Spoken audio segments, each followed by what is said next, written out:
그 지난 수요일 대선이 끝나면서 바로 이제 숨가쁘게 돌기 시작한 시기가 또 따로 있어요. 전국 동시 지방선거입니다. 불과 이제 석 달이 채 남지 않은 상황이에요. 이번 대선 결과가 지방선거에 미치는 영향도 굉장히 크다고 생각이 들 수 있는데 어떠세요? 83일 후에 지방선거가 됐을 때 인수위 과정이라든지 그리고 신정부 출범 과정에서 여러 가지 국가 비전들을 내세우는 과정에서 네. 유권자들의 기본적인 심리는 새로 출범한 정부에 힘을 실어줘야 된다라는 그런 네. 심리들이 좀 작동할 수 있는 이제 그런 부분들은 좀 민주당에게 불리할 것 같습니다.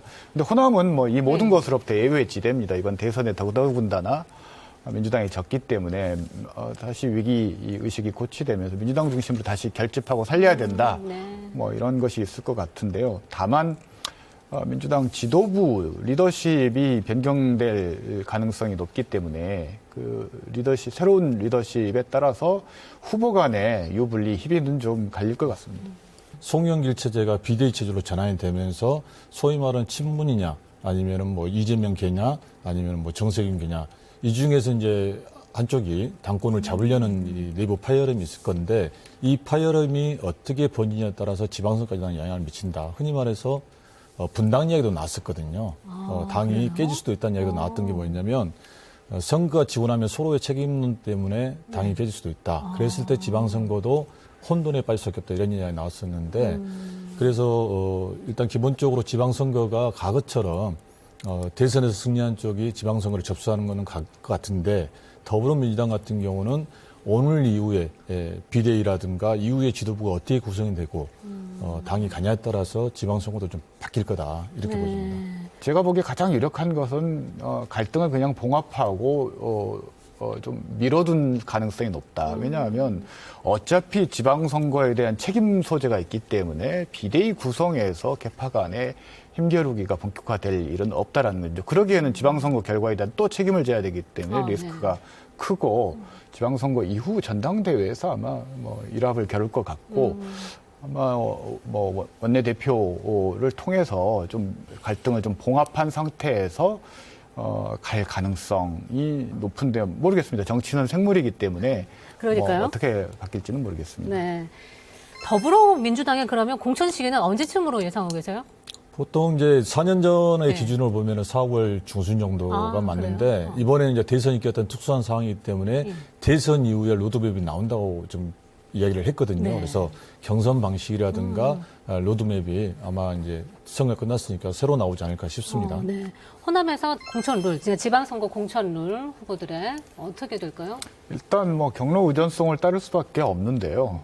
민주당의 당헌 당규에 명시된 경선 룰들이 있습니다. 그래서 크게 보면 권리당원 50% 그리고 시민 여론조사 50%. 이 부분은 큰 틀에서 변화가 없을 것 같고요. 다만 이제 후보를 사전에 검증하는 과정. 에서 변수가 있을 수 있다라는 거죠. 그리고 또 여론조사 과정도 뭐 안심번호와 일반 유선전화 비율을 어떻게 할 것인가 이런 세칙과 관련된 것들은 아직 나오지 않았기 때문에 그러니까요. 뭐 어떻게 바뀔지는 모르겠습니다. 네. 이제는 지방선거 얘기를 하면서 국민의힘을 자주 언급을 할 것 같은데 국민의힘은 호남권의 지방선거를 어떻게 계획하고 있을까요? 뭐 얼마 전까지만 해도 국민의당의 모 의원의 성주시장 출마설도 있었는데 뭐 야권 단일화를 하면서 아마 입각적으로 방향을 튼 것 같고요. 국민의힘 입장에서도 과거와 같이 이른바 좀 위상, 네임밸류라고 표현하면 좀 본인들이 기분 나쁘겠지만 아무튼 좀 이름값이 있는 후보들을 내세우지 못했지 않습니까? 네. 근데 이번에는 좀 그런 측면에서는 변화가 필요하다는 거죠. 그게 이제 국민의힘의 달라진 어떤 면모를 보여줄 수 있을 건데 쉬운 선택은 과거 국민의당 출신 인사들 중에 광주시장 후보를 선택한다면 네.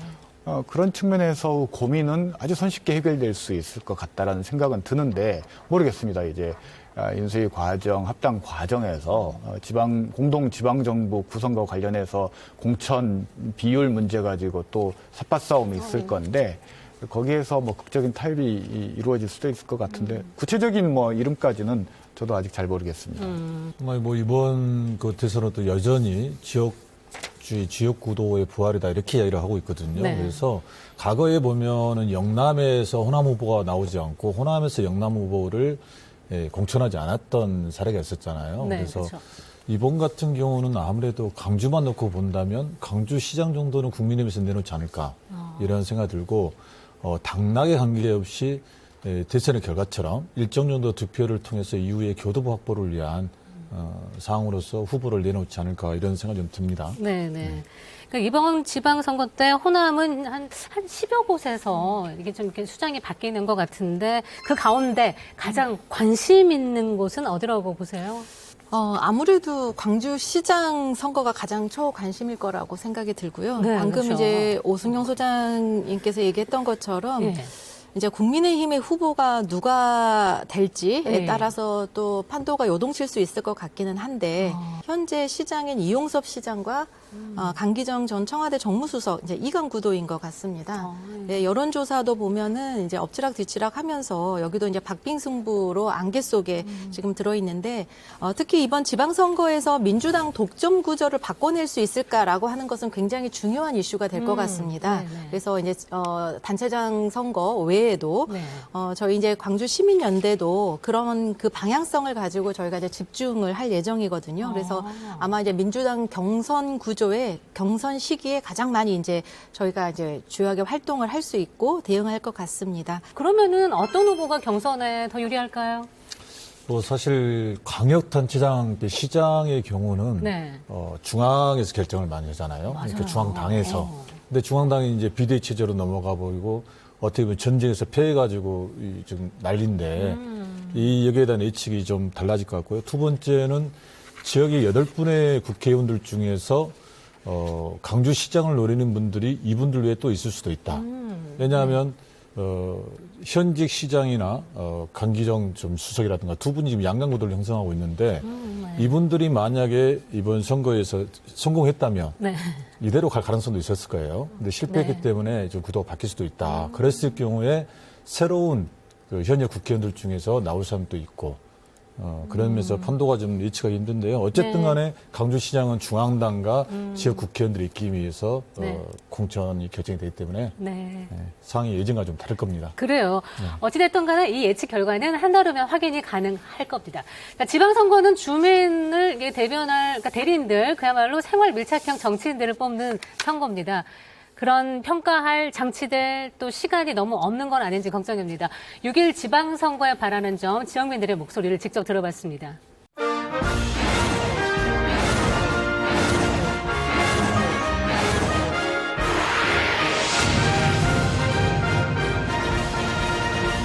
그 지역을 살리는 그런 정책에 대해서 저는 정당들이 나서야 된다고 봅니다.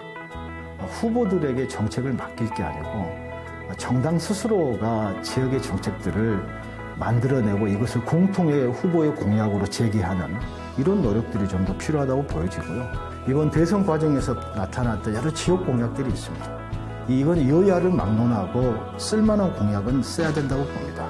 누가 대통령이 되든지 관계없이 이게 정말 지역을 살리는 공약으로 인정됐다고 하면 그게 지방선거에서도 각 정당의 중요한 공약이 되고 후보의 중요한 공약이 돼서 이런 공약들이 정상적으로 추진될 수 있을 거라는 확신을 유권자에게 심어줘야 되는 게 아닌가 이렇게 좀 보여집니다. 지금 서울에서나 대도시에서 고통받고 서로 경쟁하면서 살아가는 청년들을 조금 넓은 품을 내어주고 한번 이곳에 와서 좀 쉬다가 가보지 않겠니라고 제안해 줄 수 있는 그런 정책들이 많아졌으면 좋겠어요. 분명히 그렇게 지방을 경험한 청년들은 떠나고 싶지 않게 될 거고 이곳에서 어떻게든 살아나가면서 또 이곳에서 새로운 경제 규모를 만들어낼 거라고 생각을 하거든요. 더 유능한, 더 멋있는 청년들을 데려오기 위해서 어쩌면 매력적인 정책들을 많이 경쟁하듯이 만들어낼 수 있으면 좋을 것 같습니다. 단순히 이제 호감만으로 뽑을 수는 없는 것들이 이제 이번 논란을 통해서 표출이 됐었고, 그래서 지방 선거에서도 아마 비슷한 문법으로 비슷한 전략으로 과거와 같이 후보들이 나와가지고 경쟁을 한다면 좀 많은 반발이 일어나고 다른 민심이 있지 않을까, 다른 여론이 형성되지 않을까 하는 생각이 들고요.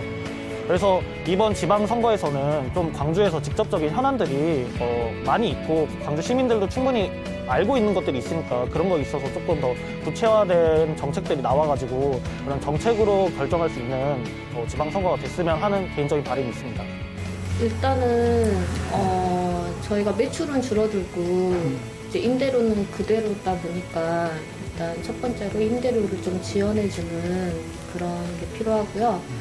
그다음에 지역 화폐를 좀 많이 활성화시켜서 이제 골고루 여러 군데 잘 쓰일 수 있도록 좀 소비에 영향을 많이 미치도록 그렇게 반영을 좀 해줬으면 좋겠습니다. 한 번도 지금 보성에서는 단체장 후보끼리의 토론을 저희가 본 기억은 없습니다. 민주당 후보가 되어서 당선이 유력시 되는데 굳이 토론을 해서 본인이 어떤 약점을 노출하거나 그럴 필요가 없죠. 그걸 안 해도 무난히 당선이 되는데 그리고 벌금 2천만 원인가 1,000만 원 뭐 이런 정도만 내면 그 과정이 생략이 되고 정견 발표로 끝나버리는데 어떤 후보가 당선이 유력시 되는 사람이 그 위험을 감수하겠습니까? 선거법을 좀 고쳐서라도 당연히 토론회는 해야 된다. 안 했을 때에는 뭐 2천만 원 벌금 뭐 이렇게 하지 말고 해야 한다. 해서 당연히 해야 하는 걸로 그렇게 해주셔야 유권자들이 그걸 보고 판단을 하지 않습니까? 저는 첫 번째로 선거구제가 굉장히 중대 선거구제로 많이 바뀌어서 그 한 선거구제에서 다양한 후보자들을 뽑을 수 있게 만들어야 된다고 생각하고요. 두 번째로는 연동형 비례대표제를 도입을 해서 다수의 정당이 뭐 지역구로 선발이 되더라도 소수 정당들이 비례대표제로 들어갈 수 있는 방안이 있었으면 좋겠습니다. 그리고 마지막으로 이 소수 정당들이 연합을 해서 플랫폼 정당을 만들어서 다수당이었던 민주당과 이렇게 1대1로 저는 지역구나 비례대표를 이렇게 경쟁하는 그런 구도를 통해서 다양한 소수 정당들이 들어와서 다양한 목소리를 내줬으면 좋겠다고 생각합니다. 6일 지방선거에 바라는 지역민들의 목소리가 정말 명확합니다. 어떻게 보셨어요? 그 마지막 시민 인터뷰가 좀 인상 깊은데요. 이번에 그 시민연대에서도 그 10대 정책에가 포함이 되어 있습니다. 특히 이제 이번 대선에서도 보여줬듯이 소수 정당에 대한 외면들이 크게 나타났습니다. 이번에 이제 지방선거에서 저희들이 이제 요구를 하고자 하는 이제 어떤 방식으로 이걸 해야 되는지를 모르겠지만 민주당에게 비례 후보자를 공천하게 하지 않음으로써 그 다양한 소수 정당이 진입하게 할 수 있는 이제 그런 방안들. 네. 네네. 그래서 민주당의 그런 독점 구도 개선을 위한 제도 개선이라든가 또 상대 후보하고 정책 대결을 하지 않고 비례를 캐내는 방식의 그런 선거 운동 이런 것들은 이제 없어져야 된다. 저희가 네네. 이걸 잘 감시하도록 하겠습니다. 네네. 지방 정치라면은 그 투표율도 낮고 네. 관심도 떨어진 게 사실이지 않습니까? 우리나라 선거에서 가장 투표율 높은 게 대선, 그다음에 국회의원 총선, 지방선거거든요. 맞아요. 근데 여전히 지방 정치가 중앙 정치에 애속돼 있다 보니까 네. 지역 국회의원들 입김에 의해서 이게 좌우되다 보니까 여전히 중앙 정치에 애속돼 있다. 그러나 지방자치법 전부 개정안이 30년 만에 이제 전부 개정이 되고 지방의 권한이 강화되고 있는데 그럴수록 지방 정치가 살기 위해서는 뭐랄까요? 권한에 따른 책임도 네. 좀 따라야 하고 지역 국회의원들이 계속해서 지역 정치인들을 줄 세우려는 그리고 애수가시키려는 이런 시도를 좀 벌여야 한다. 네. 좀 그렇게 봅니다. 그래요. 일상생활의 민주주의가 이번 지방선거에서 좀 말뿐이 아니라 실제 좀 실현이 됐으면 좋겠어요. 이번 대선 과정의 아주 중요한 특징 중에 하나는 과거에는 메가 공약들이 많이 나왔었죠. 대선 공약에서. 예. 근데 이번 대선에서는 이른바 소확행 공약, 국민들의 어떤 삶에 직접적으로 연관이 되어 있는 맞아요. 소확행 공약들이 유난히 좀 많이 부각이 됐어요. 그리고 그랬었죠. 각 자치단체별로 차별화된 공약들이 제시가 됐고요. 이런 건 사실은 대선의 어떤 지방선거화라고 얘기할 수도 있겠지만 이번 지방선거 국면은 진정으로 이런 일상생활의 민주주의, 일상생활의 자치가 실현될 수 있는데 지난 대선 때 나왔던 이런 좋은 긍정적인 변화가 지방선거 과정에서 더 심화되고 좀 활성화됐으면 하는 그런 바람들이고 아마 그런 것들을 시민들께서도 좀 표출을 하신 것 같습니다. 그러시네요. 지방선거 후보자들은 아무튼 우리 지역민들의 삶을 더 자세히 면밀히 들여다볼 필요가 있어 보입니다. 오늘 말씀 잘 들었고요. 함께해 주셔서 고맙습니다. 새로운 대한민국의 수장이 결정이 됐고요. 그 앞에는 산적한 과제들이 또 놓여 있습니다. 그런데 무엇보다 이번 대선 결과로 확인된 분열이라는 거 참 뼈아픕니다. 4050 또 60, 70, 남성, 여성 표심이 나뉘어지고요. 용호남의 상반된 표심도 고스란히 드러났습니다. 때문에 이 새 정권의 최우선 과제는 통합이 될 수밖에 없습니다. 앞으로 호남의 민심을 어떻게 끌어안고 갈 건지 관심 있게 저희가 지켜보겠습니다. 우리 시도민들에게 주어진 과제도요 있습니다. 바로 다가올 지방선거를 제대로 치르는 겁니다. 이번 지방선거가 대선이 던진 과제 가운데 하나예요. 거대 양당의 독점 정치를 극복하고 건전한 경쟁, 다양성을 회복하는 장이 되길 바랍니다. 다음 주도 따끈한 시사 여러분 앞방까지 직접 배송해드리겠습니다. 시청해주셔서 고맙습니다.